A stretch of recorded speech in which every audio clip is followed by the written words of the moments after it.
Thank you. I'm the National Urban Agriculture Coordinator, helping to coordinate this event and the New Ag Project.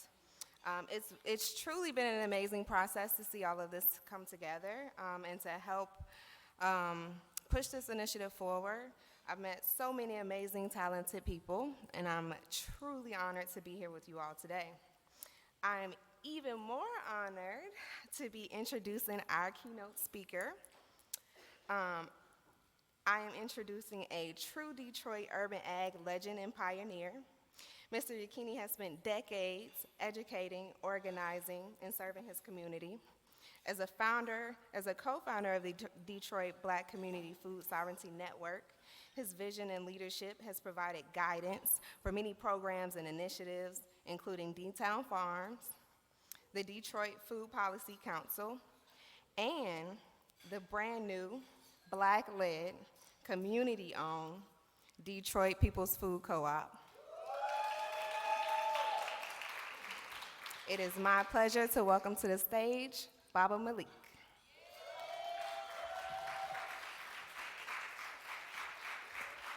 Sorry to hear scared also. This is your forward, this is your back. Thank you, ma'am. Appreciate it. Forward right here? Oh, okay. That's back. Great, thank you. Good morning. How's everyone? I'm sure this has been said already, but welcome to Detroit.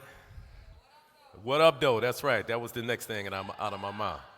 What up, though? If you don't know that, you got to know that if you go be in Detroit for a minute. That's the official Detroit greeting. I want to start by first acknowledging my creator, our common creator. I always do this not because I'm trying to impose my spiritual beliefs on anybody else. It's just necessary for me because that's the foundation and the platform that I stand on. Also, I want to acknowledge the ancestors that African people share collectively, those of us in the so-called Western Hemisphere, and those who are in my bloodline who I continue to draw inspiration from.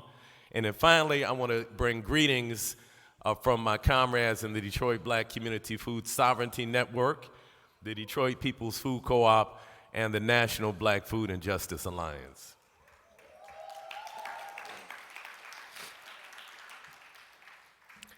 I was executive director of the Detroit Black Community Food Sovereignty Network from 2010 until June 1st of this year. I'm currently on a sabbatical, resting, reflecting, researching, writing, and kind of figuring out what the next steps in my life are. So I'm proud to step out of my sabbatical for just a minute to address you all this morning.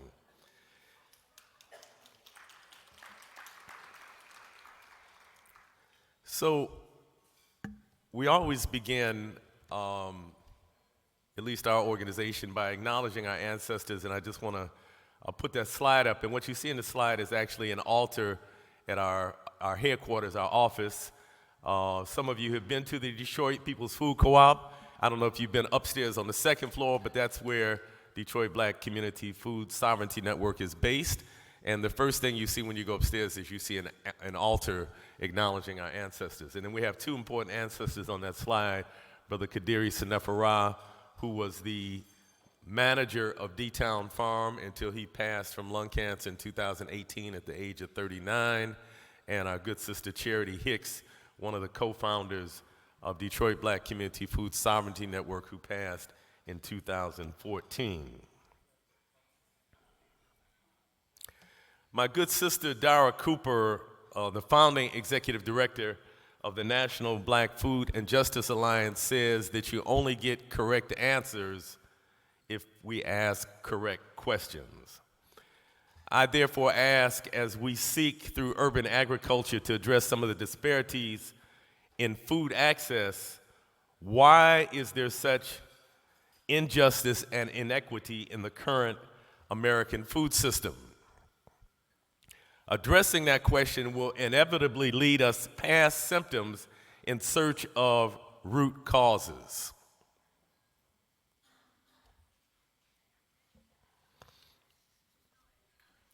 I suggest to you that the deeply flawed American food system is rooted in, one, white supremacy, or some people don't like using that term, because they say that it implies that white people are superior, which we know is not the case. But certainly, globally, people who are considered to be white have created the power to exert undue influence, not only in this society, but throughout the world. And so the food system that we operate in is firmly rooted in white supremacy, white hegemony, and the control of lands by people from Western Europe. It's firmly rooted in settler colonialism and genocide. We can never forget, as we're thinking about the issues of land in this society, that the entire society was built on the land inhabited by the indigenous people of what we now call the Americas, and they were dispossessed of their land through violence, through trickery, through disease, and various other tactics. We can never forget that the current food system is rooted in the enslavement of Africans. In fact, not only is the current food system rooted in the enslavement of Africans, but the wealth of the entire Western world is rooted in the enslavement and the forced labor of Africans. The current food system is rooted in the concentration of land ownership in the hands of a few, and because it works hand in hand with the system of white supremacy, those few who the land is concentrated in the hands of are inevitably white and male. The drive for global capitalism for maximum profits has distorted the food system and continues to shape it to this day. So having said that, they asked me to talk about kind of where we have been and where we're going. So I actually call this talk Sankofa, a look back to move forward. Sankofa is a term and a symbol from the Akan peoples of Ghana that is often depicted by a bird. In fact, let me go back so you all can see that slide. So you see two versions of the Sankofa bird on that slide. It's often depicted as a bird picking a stone or an egg up off of its back while it's moving forward. So it's turning around to retrieve something as it's moving forward. And so that's what this talk is about, looking at where we've been, but also looking at where we've been as a way to move forward. So these are some of my favorite folks in this picture. Brother Kashan Meyer, who runs Habasha in Atlanta. Sister ATL in the house. And y'all feel free throughout my talk to shout out if I say something that moves you, or if I name a place that you know about, or you see somebody that you know. On the top right is Sister Erica Allen, Urban Growers in Chicago. On the bottom right is my good brother Deron Chavis from Richmond, Virginia. Is Deron in the house? He was here yesterday. He's not here now. In the middle, we have Sister Carla Bristol and the St. Petersburg Youth Farm in St. Petersburg, Florida. And then next to her, we have the mighty, mighty, mighty Leah Penniman, the Soul Fire Farm in New York. So the urban agriculture movement has played an important role in the larger movement for food security and food justice for the last 25 years. Part of what I'm going to do today is I want us to see our work within a larger context. And one of those larger contexts is the urban agriculture movement is a component of the larger movement for food justice, food security, and food sovereignty.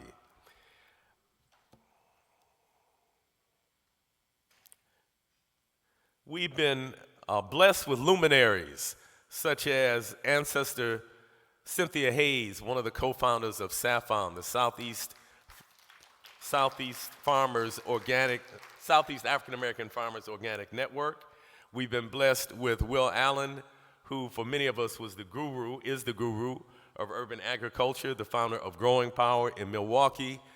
We are blessed to have Brother Rashid Nuri from Atlanta, one of the founders of Truly Living Well, and here in the house with us today, the mighty, mighty, mighty Karen Washington, the founder of the Black Urban Growers Conference. Where's Karen? I just saw Karen in the hallway. Where's Karen Washington? There she is, there she is, there she is. You know, when Karen's in the audience, I have to be very careful what I say, because if I don't get it right, she'll tell me afterwards. So urban agriculture proliferates in cities like Detroit, which, by the way, most of you I don't know, but those of you who know me know I am an unapologetic Detroit cheerleader. And so usually I talk about how Detroit is the blackest blackest city in North America, which is true also. But today what I want to say is that Detroit is the capital of urban agriculture in the United States.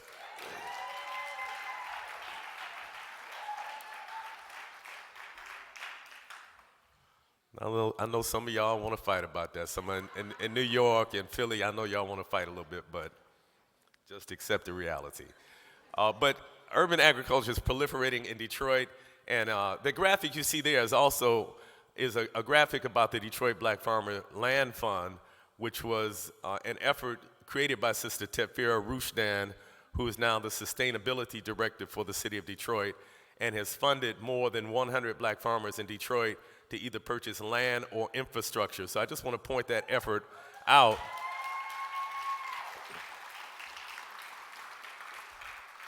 Because it's an effort that is worthy of reproduction. In fact, I see somebody in the house now with the Detroit Black Farmer Land Fund t-shirt. In fact, Angela, stand up so they can see your shirt.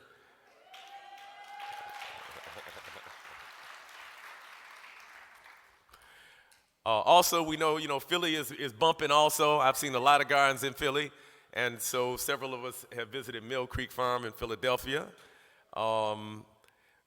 Chicago got a lot going on. That's our good brother Anton Seals in Chicago. And of course, in Bed-Stuy in Brooklyn, we got the Bed-Stuy Farm, the Reverend Jackson.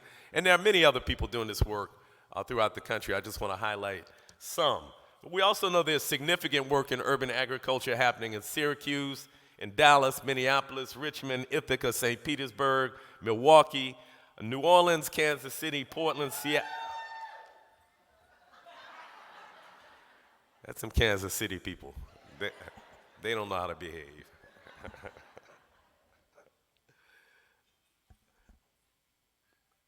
Portland, Seattle, Milwaukee.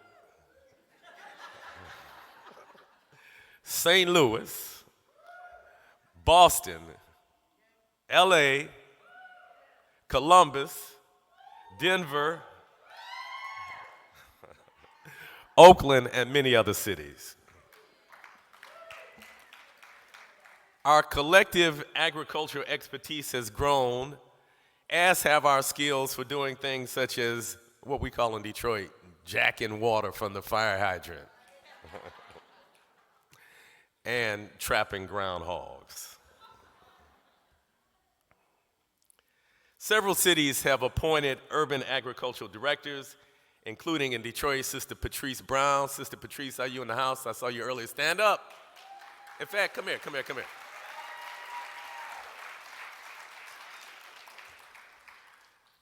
We want to give our sister all the love and support as she's stepping into this new position. So the way this worked, Sister Tefira Rushdan was appointed the first director of urban agriculture in Detroit last fall.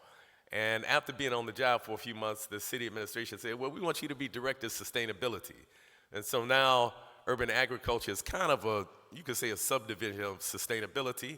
And Patrice Brown is the associate director in charge of urban agriculture. So I think Tefira and Patrice shot some kind of move. They played some kind of thing on the city.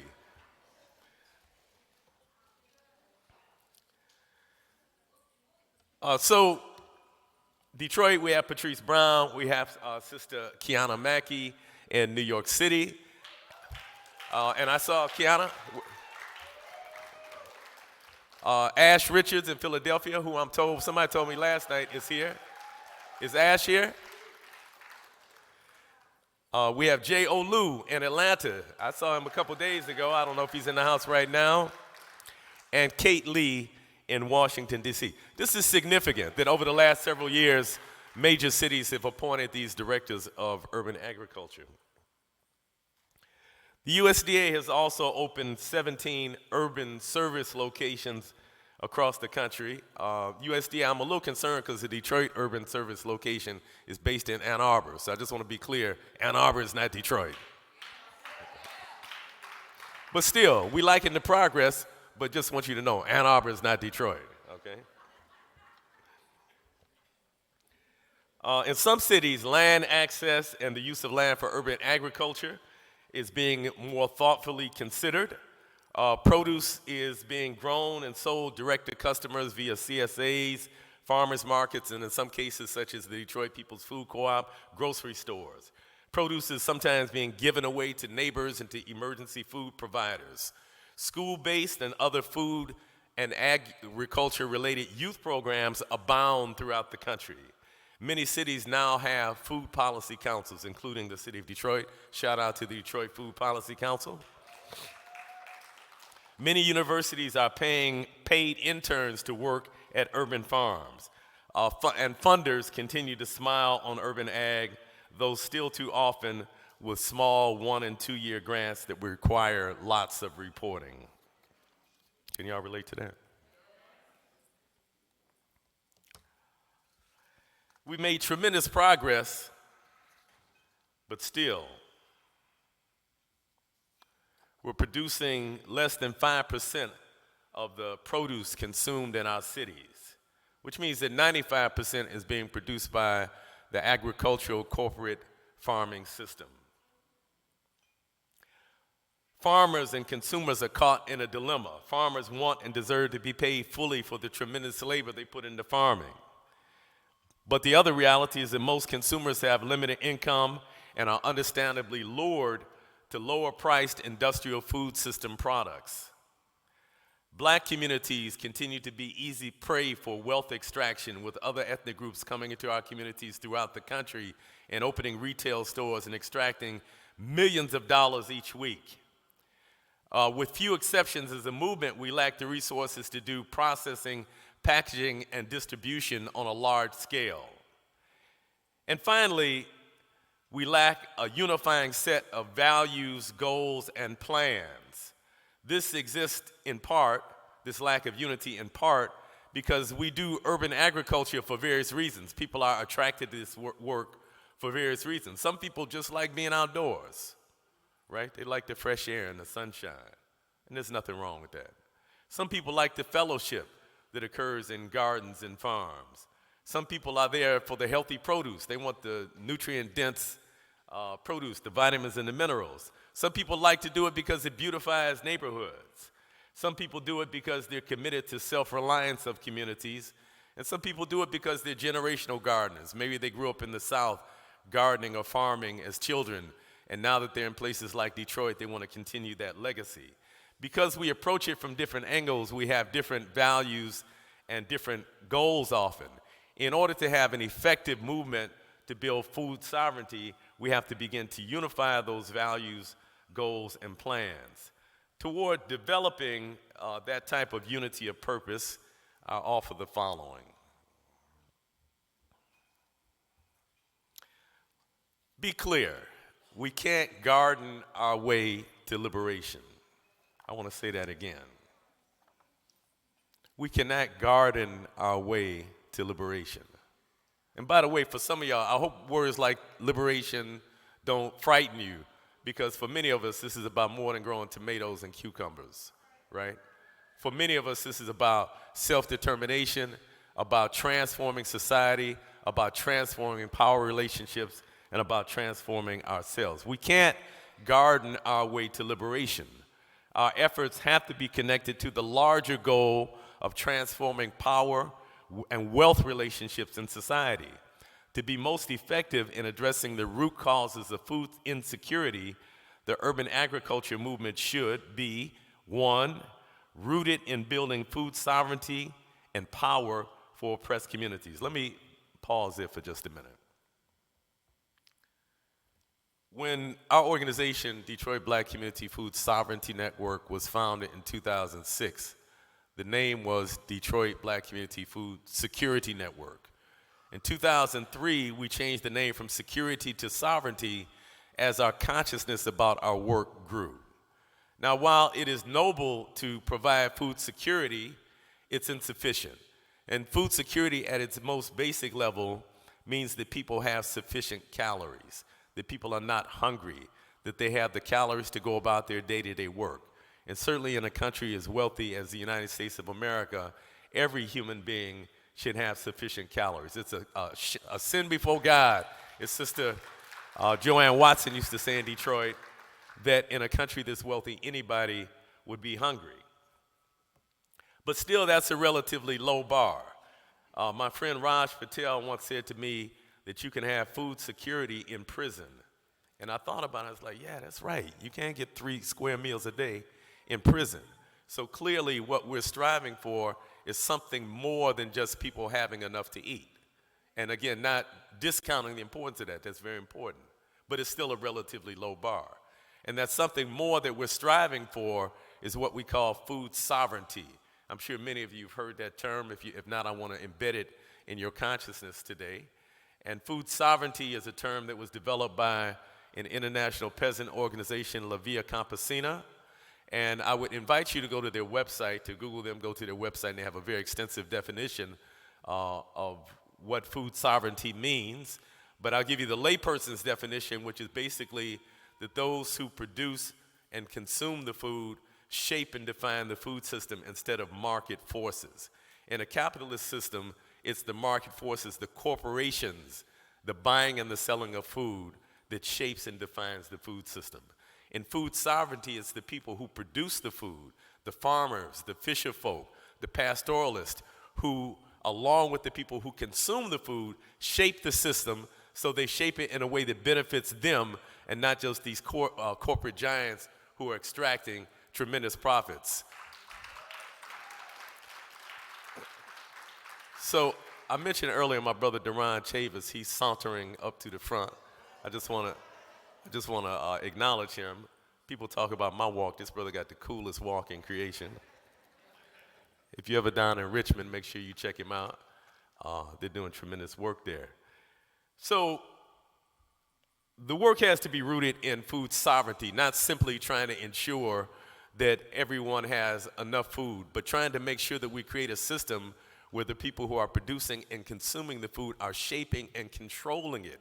We don't just want to be end users in a process that somebody else controls that makes millions of dollars for Walmart and other corporations. We actually want to shape that process. We want to see the millions of dollars that are being made circulated within our communities so that we're lifting ourselves up instead of continuing to be oppressed by these powerful corporate forces.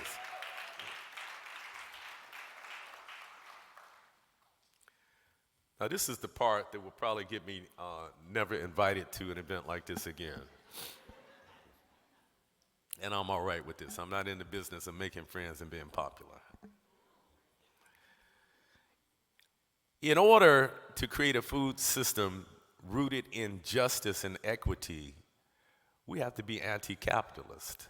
I know some of y'all love capitalism. Yeah, clap it up. The anti-capitalists in the house, clap it up.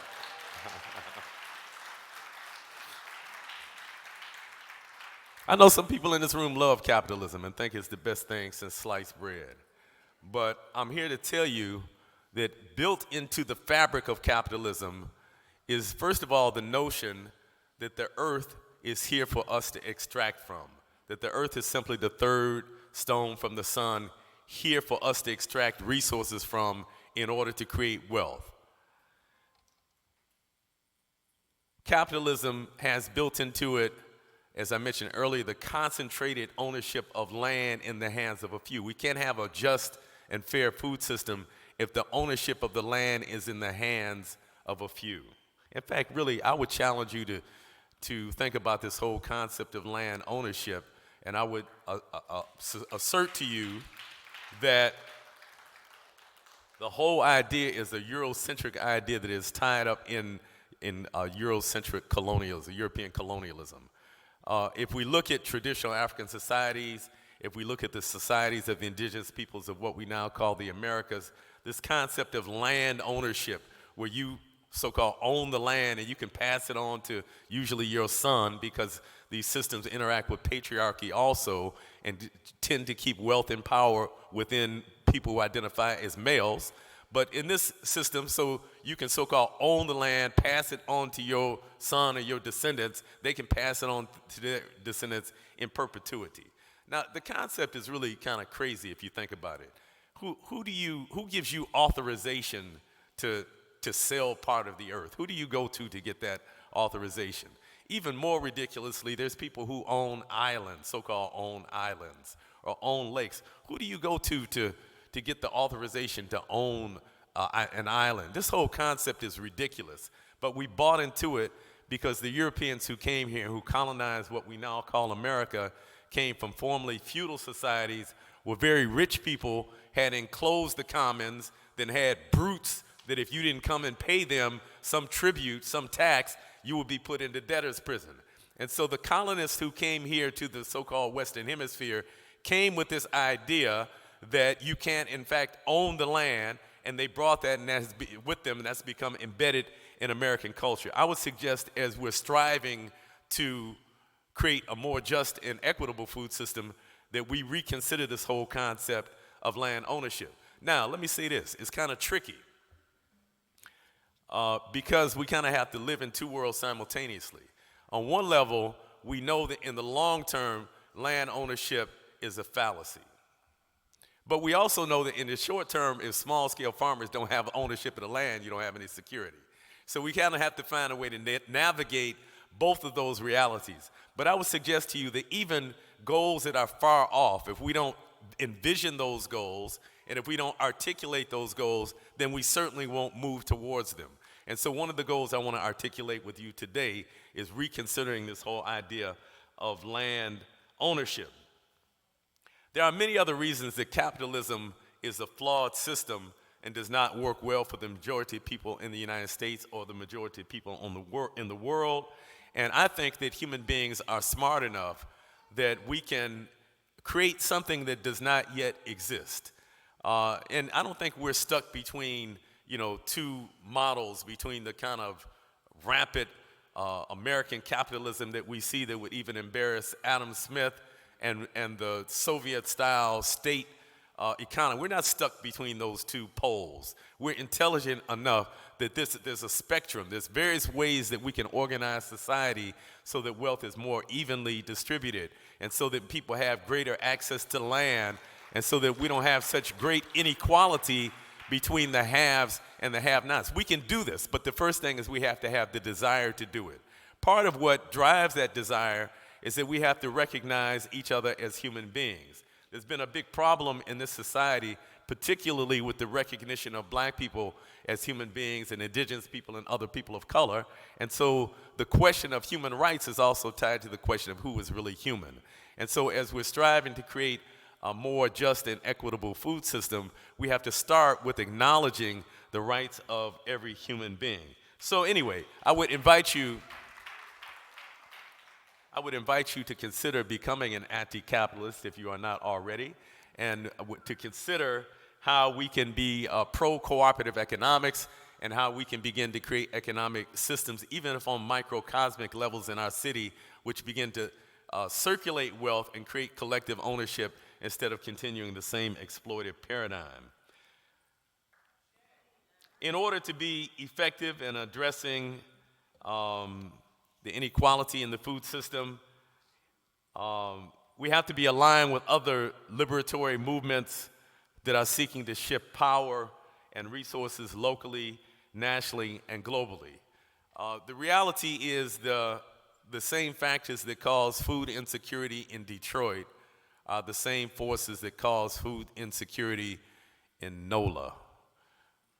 The factors that cause food insecurity in Richmond, Virginia, are the same factors that cause food insecurity in Johannesburg, South Africa.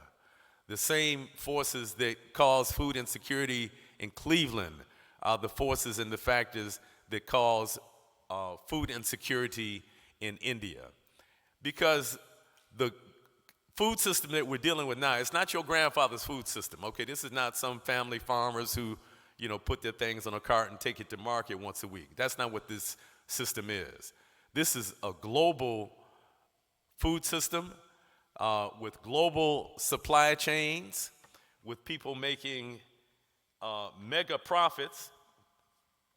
And so because it is a global food system, we can't only attack it by doing the work locally. It's very important that we work locally. In fact, that's the most important work.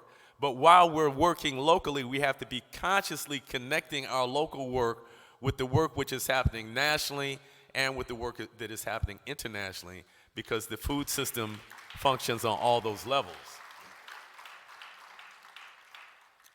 So I mentioned earlier La Via Campesina, but there are many other organizations throughout the world that are fighting to create more just, equitable food systems, and often are creating models that we can replicate in whole or in part in our work. You know, one of the things Malcolm X advised us to do many, many years ago, about 60 years ago, in fact, is he told us to internationalize our struggle. And he was talking to black people in particular, but I want to say this to everybody who's here, that we need to internationalize our struggle. We need to see it in a larger context besides just within the context of the United States.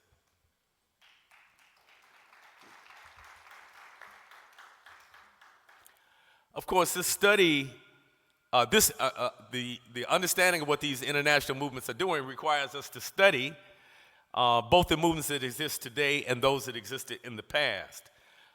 This also requires, to be effective, that our thinking, speaking, and actions are not restrained by the fear of not getting a grant or of not winning friends and being popular with the rich and powerful. Kwame Nkrumah, the first president of independent Ghana, said the secret of life is to have no fear. And I would suggest to you that one of the reasons that we have not made more advancement in our struggle for freedom is because of fear.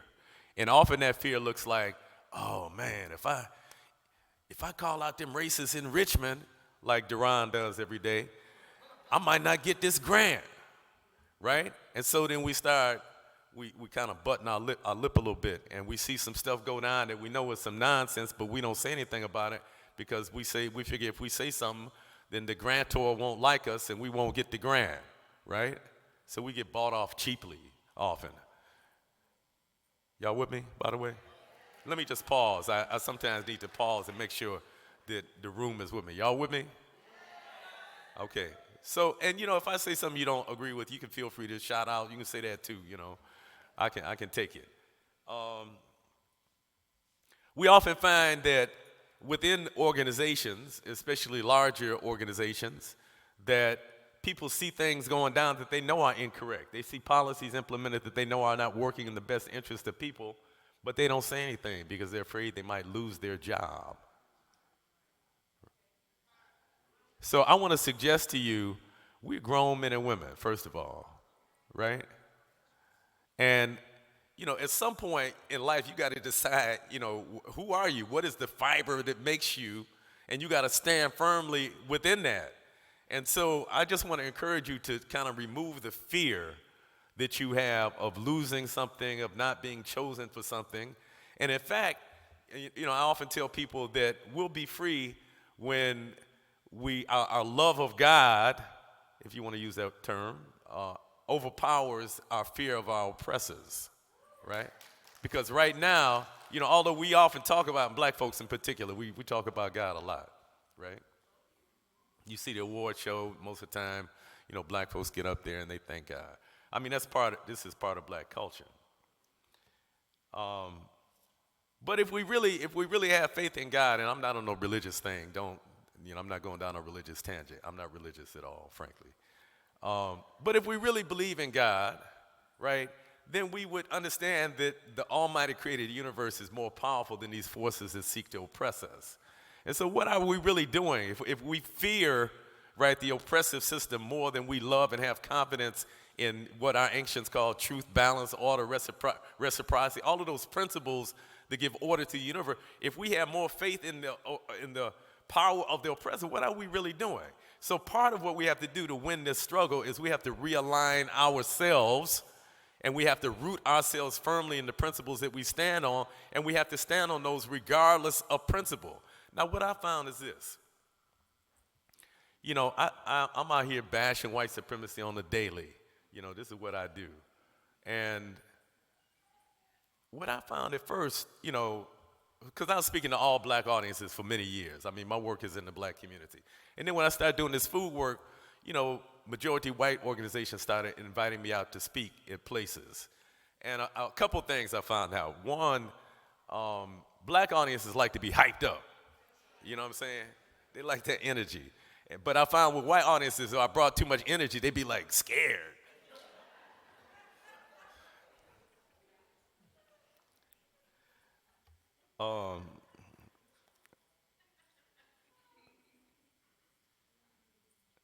I'll leave it at that. I'm gonna keep it moving. So we need to be unrestrained by fear is the point.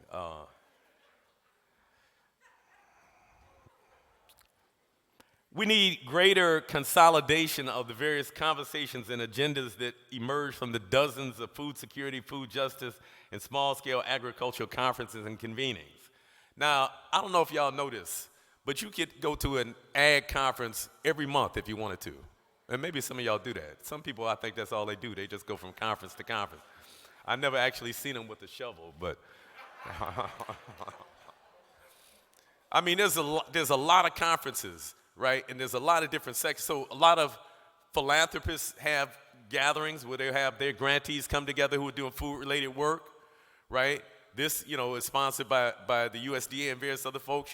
They kind of brought their circle together. We have this gathering today. There's various universities that have conferences. We got the Mighty Bugs conference. We got all kinds of conferences going on. And what I found is that I might go to this conference today and I hear all kind of stimulating discussion and people say, yeah, we need to do A, B, and C. And then next month I go to another conference, a whole other set of people, and they say, oh yeah, we need to do A, B, and C. I'm like, wait a minute, I heard that before. But the two never meet, right?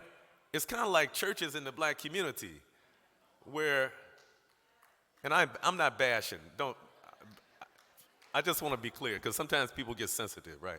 I'm not disrespecting nobody's religion. But I just say in my neighborhood, for those who are from Detroit, I might know about Puritan Avenue. Any Detroiters in the house? All right, represent. So on Puritan Avenue, between Linwood, which is near where I live, and Schaefer, there's about 11 dozen churches. For real. Storefront church after storefront church after storefront church. They all claim they Christian. They all believe the same thing, basically. I mean, some might baptize different or whatever. But essentially, they say they all believe the same thing, right? But every pastor want to be the king of the hill. So they got to have their own church, right? And so we got 11 million. Y'all know how many that is? 11 million. We got 11 million churches, right? But then our community is still suffering. And so similarly with all of these conferences, we got 11 conferences and agendas and gatherings and convenings and all these little circles talking about what we should do and talking about good stuff. But how do we pull all of this together so that we're not duplicating and replicating and that we're moving forward in a cohesive way?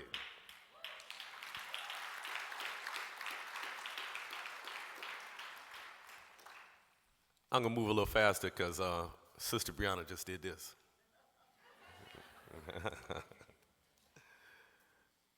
We need more local and regional cooperation.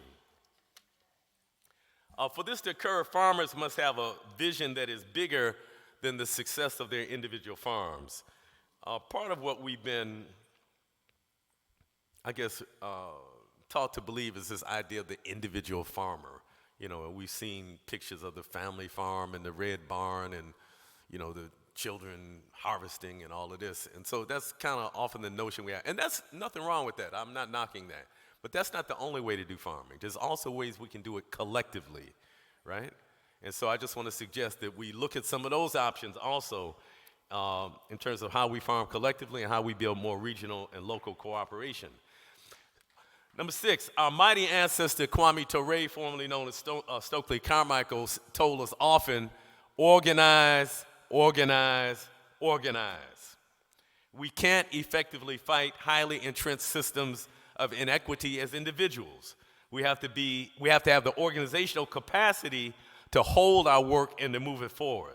We can't also effectively, for those of you who, some of us, let me say this, let me back up a second and say there's essentially kind of two pillars within our movement.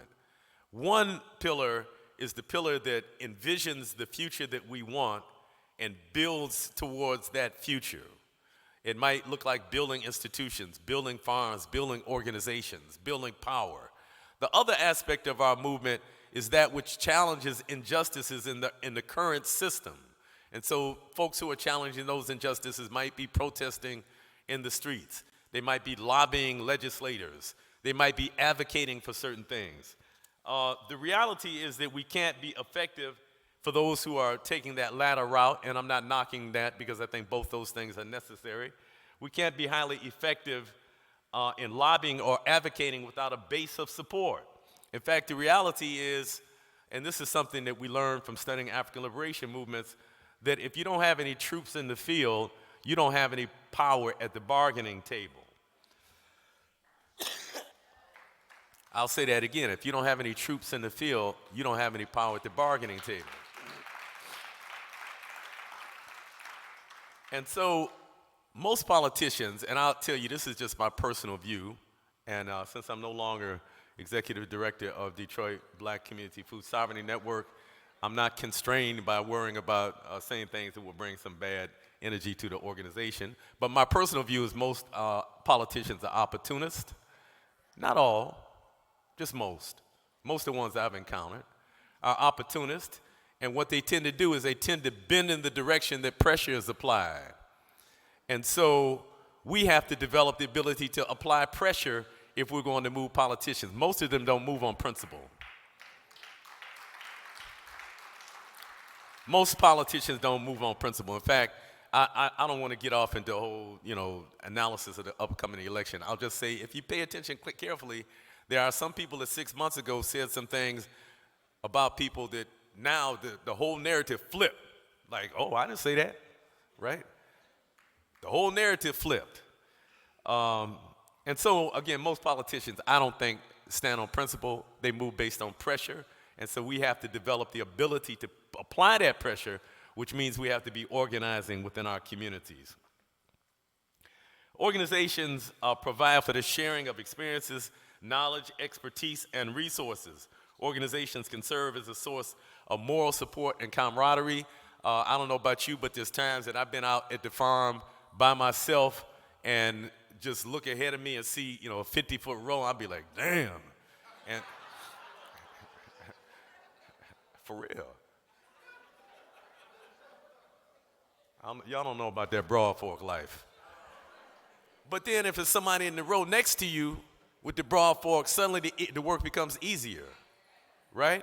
And so that's the same generally, that when we enter into relationships with others who are doing similar work, it provides a sense of camaraderie and a sense of moral support, and it makes the work easier. That's one of the things that working within organizations can provide to us.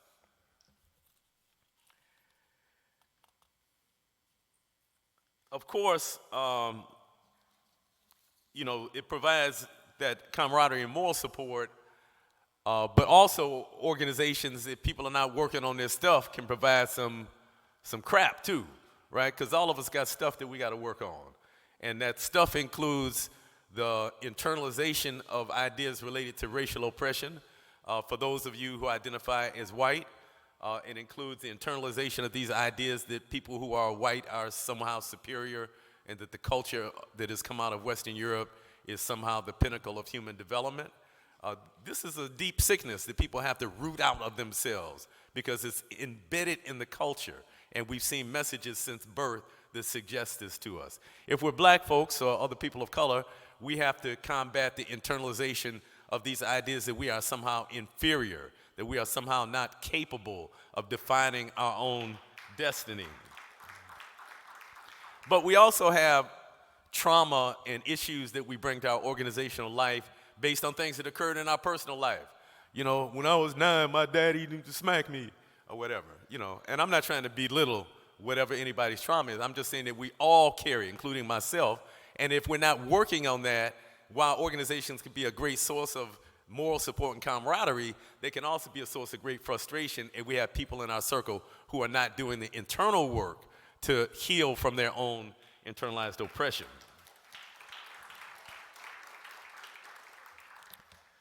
Then there's the question of leadership. Who leads? USDA, don't hate me, okay? Is USDA in the house? Where y'all at? Okay. Y'all don't have y'all don't have like USDA police up in here or anything, do you? Just checking before I say this. So there's the question of who leads. And I would suggest to you that grassroots producers and consumers must lead the movement for food sovereignty.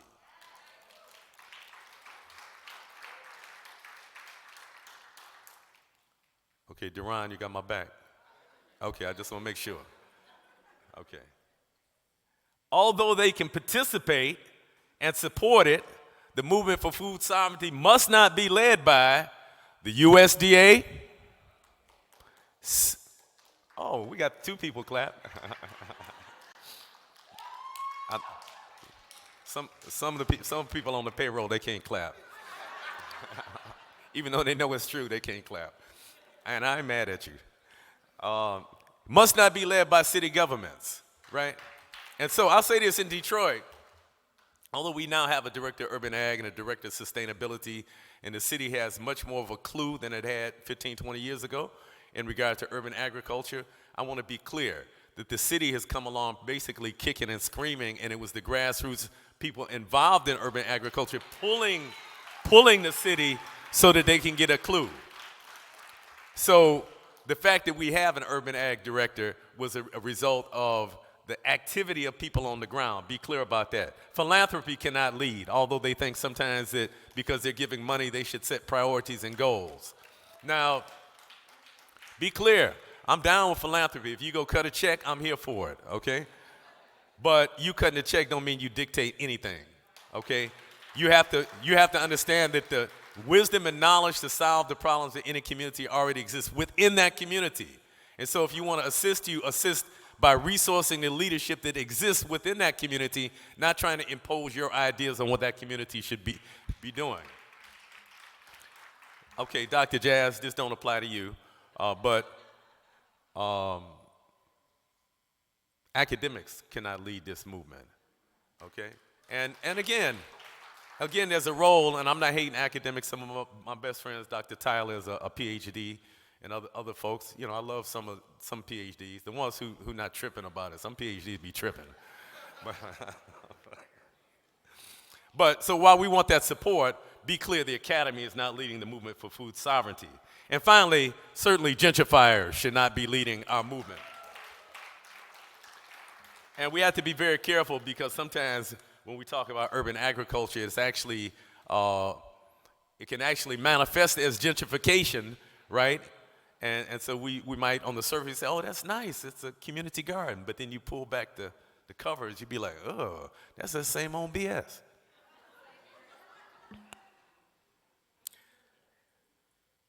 There's also the question of who are we so-called leading?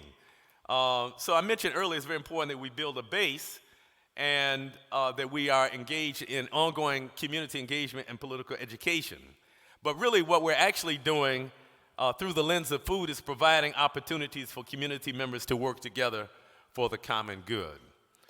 We can't garden our way to liberation, as I said earlier. We can, however, develop an orientation towards self-reliance and health in our communities. We can build intergenerational networks of cooperation. We can incorporate the study of liberatory politics into our work. We can develop small-scale, non-extractive, circular, self-determining food economies. We can provide models of opportunity for our community members to reconnect with the earth as a healing modality, and we can advance collective awareness and popular support for sustainable, regenerative, and as my brother Kashan Meyer says, reparative practices.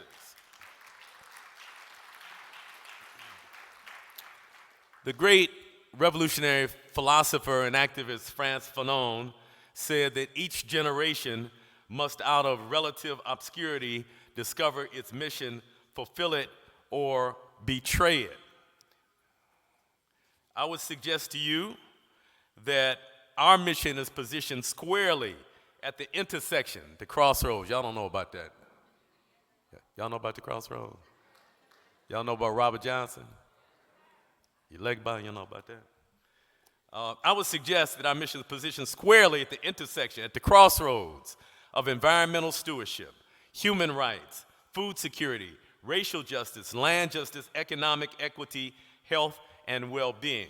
We are positioned to make tremendous impact if we realize the importance of our work and if we're able to build the kind of unity and cohesive movement that is necessary to move forward. I want to thank you for your time. If you'd like to get in touch with me, there's my email address. I'm also on Instagram. I'm on Facebook. If you want to contact the Detroit Black Community Food Sovereignty Network, you can contact us at our website. And also, I want to ask our co-executive director, Dr. Shakira Tyler, can you throw your hand up at least so they can see you, so they can come and holler at you? Please meet that sister. Please meet Dr. Tyler. She is co-executive director. She is formerly board president of Detroit Black Community Food Sovereignty Network. She's from Philly, but we claim her as a Detroiter now, so sorry, Philly. If you want to contact the National Black Food and Justice Alliance, I see one of our co-executive directors here, Dr. Jasmine Jackson. Please raise your hand again. Both these doctors got, these are baby-making doctors we got over here, boy. Please talk to Dr. Jazz about the tremendous work of the National Black Food and Justice Alliance. And I'll just end by saying the baton has been passed to us. Let's get busy. Thank you.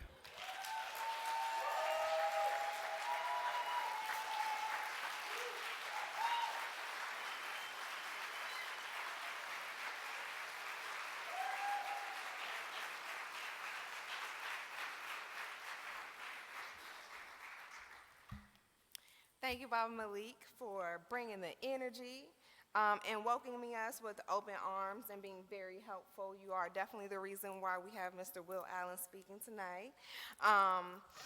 So all of Michigan has welcomed us with open arms, so I just want to say thank you. I want to make a couple last announcements. We have some giveaway stuff. We have some extra bags that we want to give out. They're going like hotcakes, so if you would like to pick one up, see the registration desk. We are also doing interviews. One of our main purposes here are to collect your feedback, your experience, where you want to go. So if you would like to give us some on-camera time and talk about your reason for being here, we are in the corner doing interviews.